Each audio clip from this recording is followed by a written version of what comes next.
Have you ever wondered, why do I work so hard, save every penny, yet my bank account never seems to grow, while others live comfortably, even retiring early? Don't rush to blame it on a low salary or overspending. The truth is far more unsettling. There are things silently sabotaging your financial dreams, things most of us don't even notice. Think about it. You're trapped in a cycle of worrying about money, time, and old age, and you're not alone. Millions of people are facing this very struggle. Warren Buffett, the billionaire famous for turning every dollar into millions, once said, "Success isn't about holding on to money, it's about letting it work for you." So, what's holding us back? In this video, 7 wealth killers that no one talks about, I'll pinpoint exactly those 7 things. The silent destroyers of your efforts to build wealth, optimize income, and live freely. If you watch this video to the end, you'll discover practical ways to eliminate them. Reclaim your time and get closer to the life you've always wanted. I promise to reveal secrets that the most successful people have used to overcome these obstacles. But you'll need to stick with me until the end. Hit that subscribe button now so you don't miss out. And after watching, leave a comment sharing what you've learned. Let's get started. 1. Hoarding money. Saving too much. Have you ever thought that saving money was the safest way to get rich? I used to believe that too, until I realized it might be the biggest enemy of wealth. There's a Jewish proverb that says, "Don't bury gold underground, let it grow." Yet many of us do the opposite. We cling to our money in the bank, afraid of losing it, scared of risks, thinking that hoarding protects our future. Listen to this. Sarah, a woman from Chicago, worked 30 years and saved $150,000. When she retired, she found that amount could barely buy an old car, its value eroded by inflation. I see this too often. We hold on to money out of fear, but that very fear keeps our wealth from growing. Rich people don't do that. They let money flow, investing in real estate, index funds, or even in themselves through learning. Money isn't meant to be stashed away. It's a seed to be planted. I used to fear losing money too. But when I started small, like spending $100 on a finance course, I saw it open doors far bigger than I'd imagined. You don't need to take huge risks right away. Try setting aside $50 each month to learn a financial skill, like reading investment reports or understanding the stock market. It'll boost your confidence in letting money work for you and change how you view wealth. At this age, we don't have time to waste. Don't let your money sleep. Wake it up. Imagine this. If Sarah had invested that money instead of hoarding it, she might be living in her dream home instead of scrambling with an old car. What kind of future do you want? 2. Diversification. Too early. Spreading yourself too thin. If you think investing randomly or juggling multiple gigs will make you rich, hold on. Diversifying too early can ruin everything. I once met David, a 50-year-old man from Atlanta, who worked as a banker by day and ran a car wash on the side. He told me, "I need multiple income streams to feel secure." But the result? Both crashed miserably because he couldn't focus on either. I've seen this story repeat with so many people. They fear failing at one thing, so they take on many, only to end up with nothing working. There's a Jewish principle: build one solid house before constructing a village. If you're holding down a main job, then opening a small shop, then dabbling in a side project, you'll burn out before you see any light. I believe at this stage in life, we don't have the energy to chase every direction. Pick one main path, like improving your current job or a business idea you're passionate about, and pour your heart into it.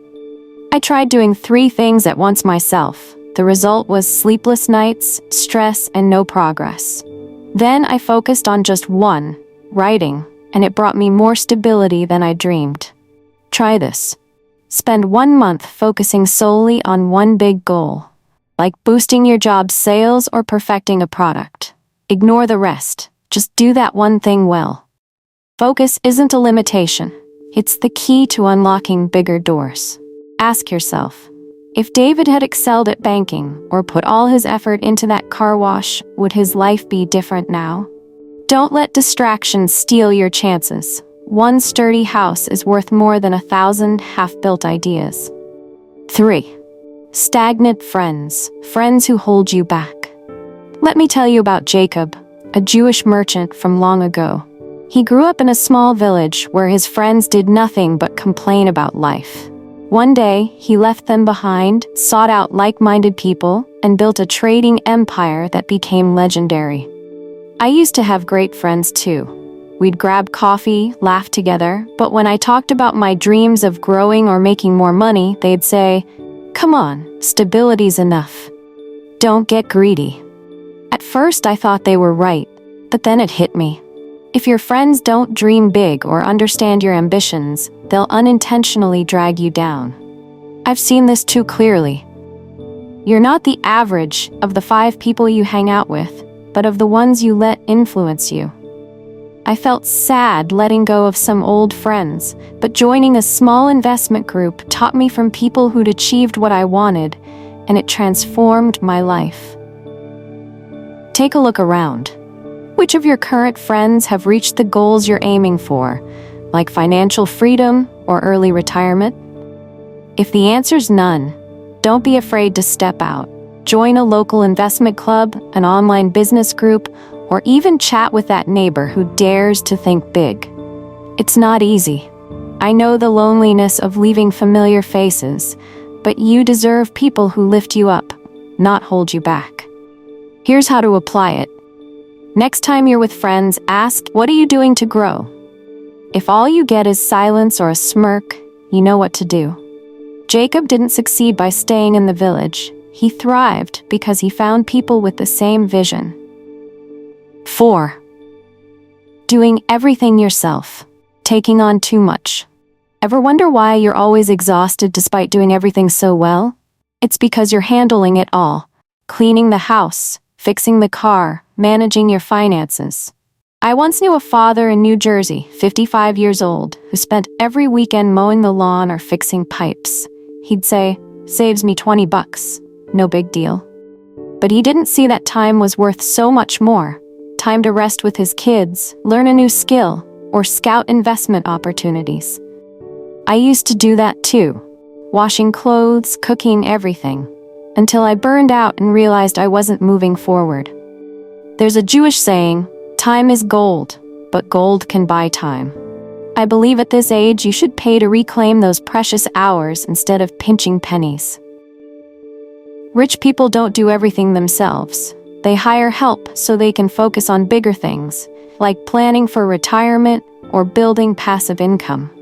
I started hiring someone to clean my house once a week, and I used that time to read about finance. It paid off 100 times more than what I spent. Try this simple step. Hand off laundry or grocery shopping to someone this week. Then sit down to dream about your future or learn a small investment trick. It's not a luxury. It's respecting your own time.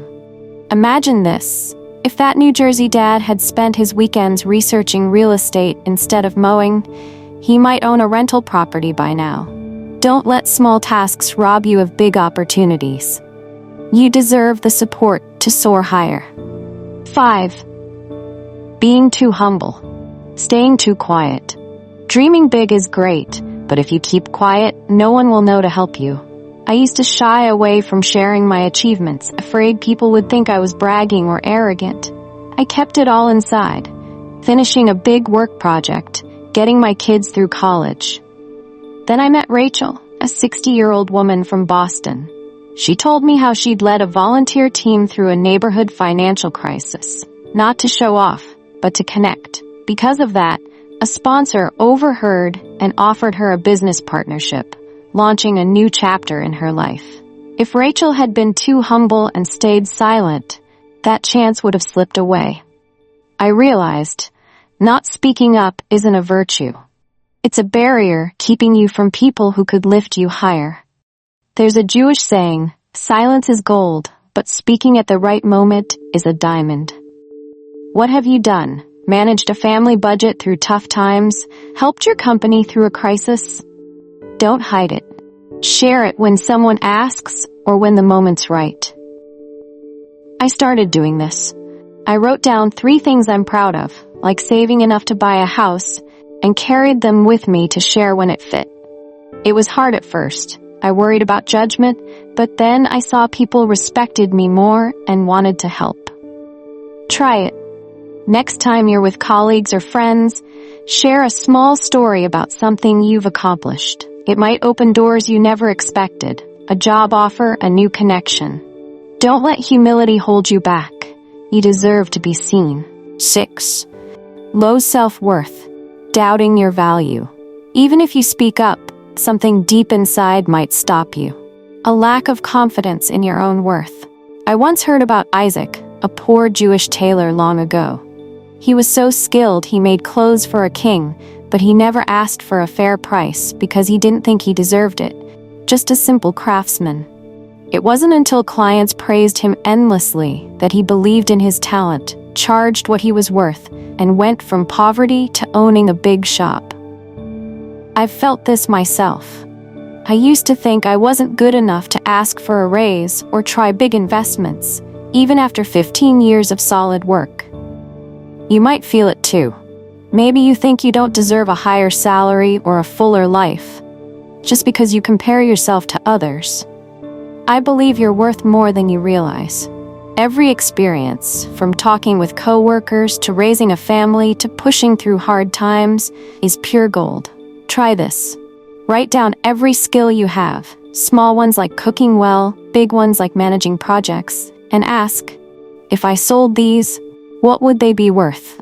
Then go out and demand that in your job, in your life. I did it. Listed what I'm good at, and for the first time, I asked for a raise. I was nervous, but it worked, and it changed how I see myself. There's a Jewish saying, your value lies in what you do, not what you fear. Don't let doubt hold you back. You're a gem, you just need to shine.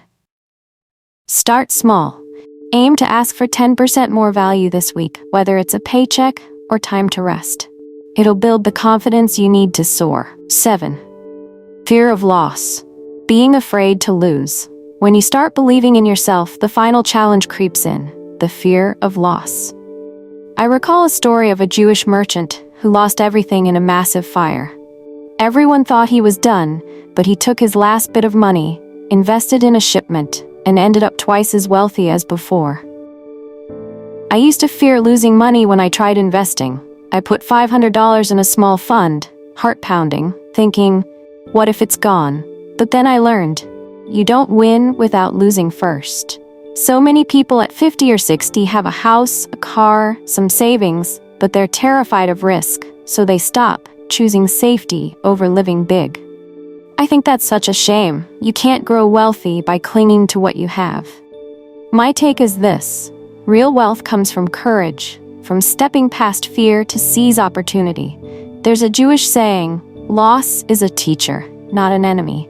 I started small, $100 in a fund, then $500, and every failure taught me how to win bigger later. You don't have to risk it all either, just try something small. Put $100 in a fund or a course, see where it goes. Each little step teaches you how to win more, and more importantly, it breaks that fear. Think about it. If that merchant hadn't reinvested after the fire, he'd never have risen again.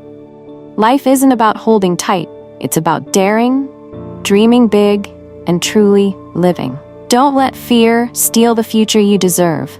Take one small step today, and you'll be amazed at what it brings. So we've just walked through the 7 wealth killers, silent thieves stealing your dream of a prosperous life.